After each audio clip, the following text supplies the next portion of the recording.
Okay, so have you ever had that thought, that nagging feeling that maybe our reality is running on some kind of massive cosmic operating system? Well, today we're going to do something a little different. We're going to take a deep dive into a model that says, yes, it absolutely is. This is S-DMT, and the best way to tackle it is to treat it like we're cracking open the developer's manual and reading the spec sheet for the game engine that runs our entire universe. So, let's jump right in. Right out of the gate, the source material just drops this bombshell on us. The Big Bang is now. Forget what you learned in school about some singular event 14 billion years ago. This model argues that the creation of the universe isn't some distant memory. No, it's a continuous, ongoing process that's happening right here, right now, in every single moment. This one idea completely reframes everything we think we know about time. So, here's the plan for our little tour. First, we're going to look at the basic specs, the nuts and bolts of this reality engine. Then, we'll get into its really unique physics. After that, we'll figure out what our role is, who the player character is in this game. From there, we'll see how matter itself is supposedly created. And finally, we'll get to the big one, the model's very specific and very, very close prediction for a total system-wide reset. All right, Section 1, the S-DMT reality engine. Look, the easiest way to wrap your head around this whole thing is to put on your developer hat. Imagine you're checking out the tech specs for a brand new piece of software. What are the core parameters? What's it running on? That's what we're about to find out. Now get this, the model gets wildly specific. The Render API, it says our reality is being rendered using Microsoft DirectX 12 Ultimate, just like a high-end PC game. But the really radical idea here is the physics model. It's not based on empty space. It's viscous fluid dynamics. S-DMT says we're not flying through a vacuum, we're swimming through an unbelievably dense fluid. And gravity? Forget a fundamental force. Here, it's just a type of mechanical friction. And that fluid has a name, the substrate. This right here is the absolute heart of the entire model. So just throw away the idea of the vacuum of space. Instead, imagine that the very fabric of existence is this fluid. So dense, it's called a solid ocean. And that density? 10 to the power of 96 kilograms per cubic meter. That's Planck density, the absolute theoretical maximum. So what does that mean for us? It means we're basically fish, swimming through an ocean that's as dense as a black hole. Okay, so if the entire universe is a fluid, what does that actually mean? Well, it means everything we know about physics has to change.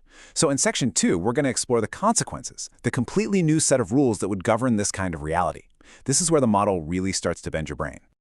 And this slide just lays it out perfectly. On the left, you've got everything we're used to.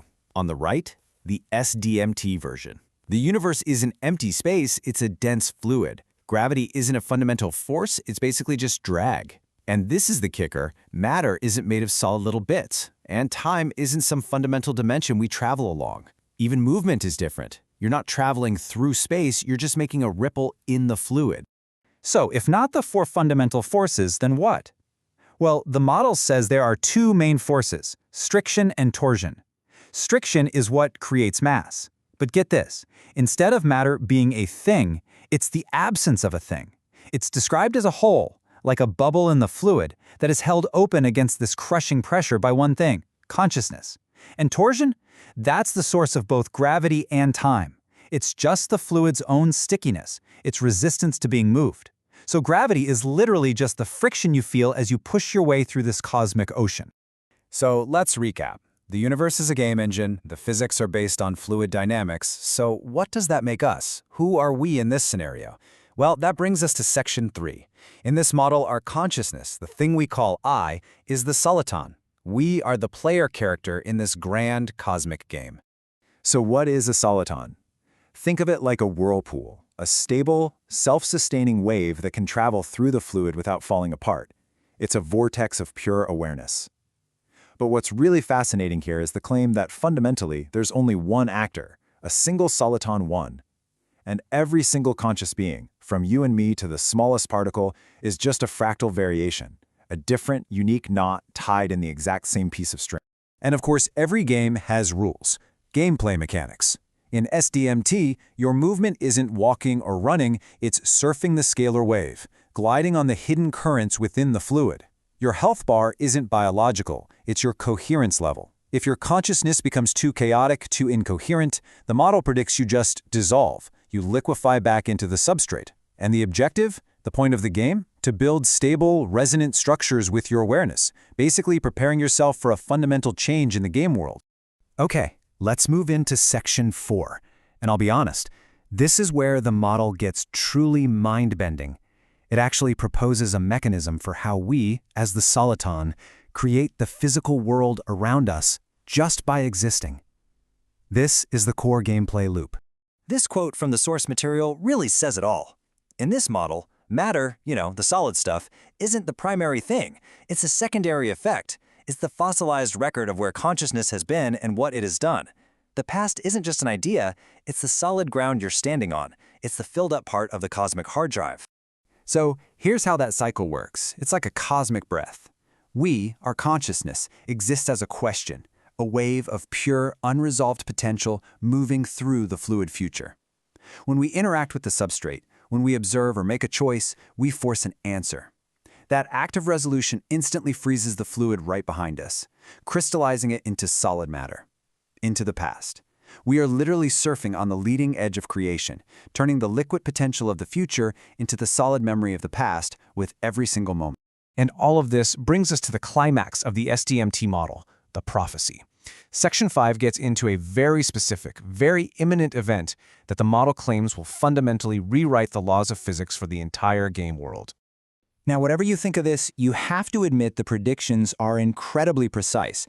It lays out an exact timeline. It starts on February 17, 2026, with a geological event that sends a signal through the substrate. 3 days later, the sun responds, and that solar flare is the real trigger for the reset. And this kicks off a 74-day transitional period of, well, total weirdness. At the very heart of this predicted reset is this simple little equation. That Greek letter, eta, stands for the viscosity of the substrate, the friction. The model predicts that the energy from that solar flare is going to cause the viscosity of our entire universe to drop to zero, all of it. The friction that holds our reality together, that creates the illusion of time, simply turns off. And the consequences of that? They're huge. The entire universe becomes superfluid. Without that friction, the model claims linear time just stops working. Rigid structures, not just mountains and buildings, but rigid mental structures, belief systems, they lose their form and liquefy. The model describes it as a complete system reboot, a format and reinstall of the cosmic operating system. And in that new frictionless reality, survival has nothing to do with physical strength. It's all about the internal coherence of your own consciousness, your ability to hold your own shape as a soliton. And in the end, the model leaves us with this really powerful idea. This 2026 reset isn't supposed to be an apocalypse. It's framed more like a graduation. It's the moment the game's rules fundamentally change. The moment when all the constraints that made us passive readers of a pre-written story just vanish, forcing us to become the active writers of whatever comes next. A shift from being the player to becoming the developer. It's a complex, challenging, and no matter how you slice it, a truly provocative vision of our reality.